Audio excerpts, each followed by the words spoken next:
Hello, this is Real World Audio, and now we are looking at the Green Goblin, the evil switch mode power supplies. And this is something that I have to mention because you do not hear this getting mentioned at all in audio circles about switch mode power supply. Everyone is really happy that finally we are getting rid of those huge and cumbersome transformers, and instead we have those tiny volt power supplies, and it's giving us power for equipment.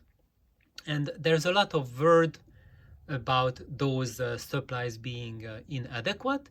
And if you look into digital analog converters, DACs, and streamers, the hottest thing right now about DACs and streamers is getting a better switch mode supply, power supply for your DAC. And that's the best way to improve its quality by a very big margin. And today this video is about not about those extremely sophisticated switch mode power supplies, which there's no voodoo about them. They are not sophisticated because they slap on a much bigger price tag on them, and they don't cost as much because their cabinet is made of gold or solid gold or something silly like that. They are, I would say, more sophisticated because care is paid, or care is taken so that they do not feed back high energy spikes into the power line, because that's where the Green Goblin steps in from the switch mode power supplies, is that due to that high frequency switching, they pump back into the electrical lines these very high frequency spikes. So your power system, what we need to do for our power conditioning for our stereo gear and for our video as well, is, because of these switch mode supplies, because they are so abundant, they are everywhere, from your cell phone charger to your DAC, computer, all kinds of stuff you have at home, and not just you, but also the very big bad boys are the industrial switch mode supplies.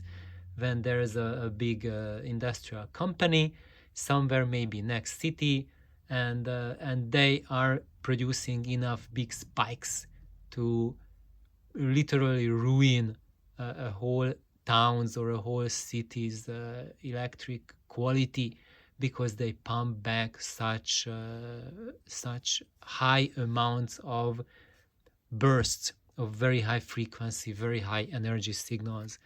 And now I don't want to just talk and blah blah blah, and you think that, oh, whether this guy just is going on his own, or is there something hardcore proof behind that. So let's go and look at a company, and this company is Environmental Potentials, and this is where they specialize for cleaning power for industrial applications.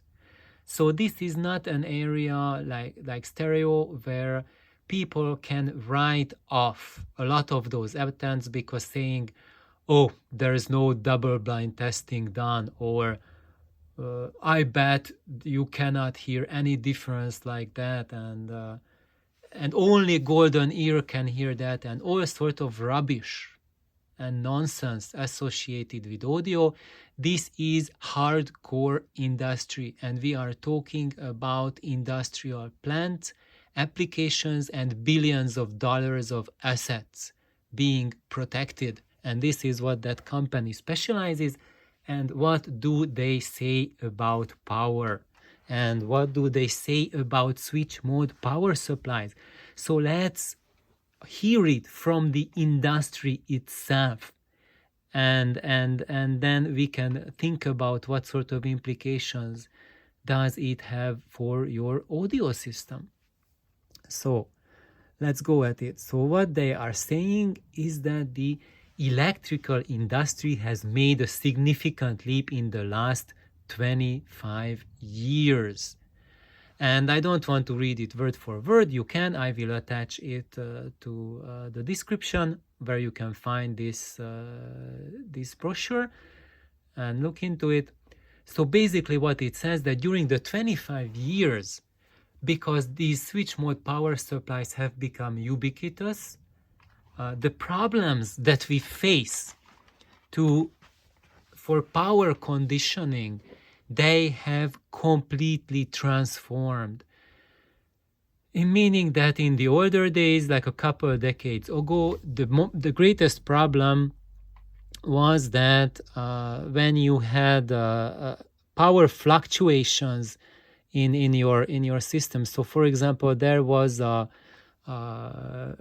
big company or some heavy metal industry or whatnot in your neighborhood, or maybe just an industrial kitchen, and as they start their production or their machines are on and off, that creates a gigantic difference in the load on the electrical network, and what that results in is that your line voltage, let's say here in the US, it's 120 volts.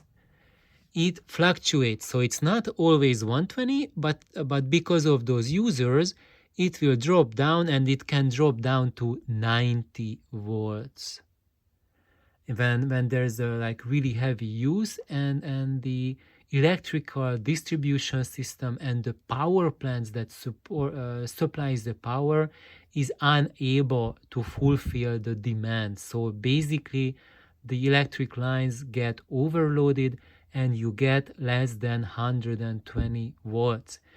And what the electrical plant is doing to fix that, they are upping the source voltage.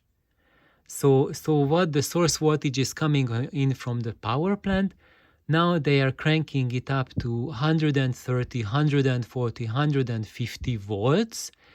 And with all of those users on them, they will drop it down to 120 watts. So as a user, what you will think is that in your power line, there's 120 watts, but from the power company's side, they are not supplying 120 watts. As there are more and more users on the network, they have to up their supply voltage. And that's all good, but what happens when that supply voltage is really high? Let's say they are cranking out 142 watts with that huge company dropping it down to 120 watts, and all your neighbors home watching the football game, and then suddenly the football game stops and everyone switches off their TV sets, and let's say that the shift at the factory ends, so they switch off the factory plant as well. And then suddenly your voltage will spike up to 142 volts. And this was the problem that used to be the main problem 30 years ago or 40 years ago or earlier, is that these fluctuations, if they were not monitored closely enough by those people who sit at the switchboard of the power plant and the distribution network, then you saw these spikes. And actually the problem is that it's not just at the power plant. You cannot control everything from the source because it depends on the load, and each individual node has to be separately controlled, and you just cannot, or the technology was not good enough 30, 40 years ago to ensure that every single home gets precisely 120 volts at the same time. And when you have these extreme spikes, if the spike is lower, then of course like it drops, like let's say from 120 to 90 volts, Then if you have, let's say, tube gear, they are kind of immune to that to a certain degree. You will hear it as that it's getting like sleepier sounding, less power. But for transistor gear, they often depend on voltage regulation. And if you have 120 dropping to 90, that's usually enough to so that your equipment does not have that sufficient incoming voltage for the regulator circuits to work, and then it can get damaged and it burns out. And also same thing happens if voltage goes very high, let's say like 140 volt spike, and most equipment, not just audio but computers, TV sets, whatnot, they are not ready to deal with such over voltage, and they will get damaged from that. So that's what the power conditioning of the old was about, to make sure that we have a flat 120 volts in the line. By now, with the new digital era, this has changed a lot. So of course, electrical companies made more effort to stabilize the voltage at a certain level. So now their system can deal with those voltage fluctuations better than they could 30 years ago. However, there is now an entirely new problem that did not exist before switch mode power supplies.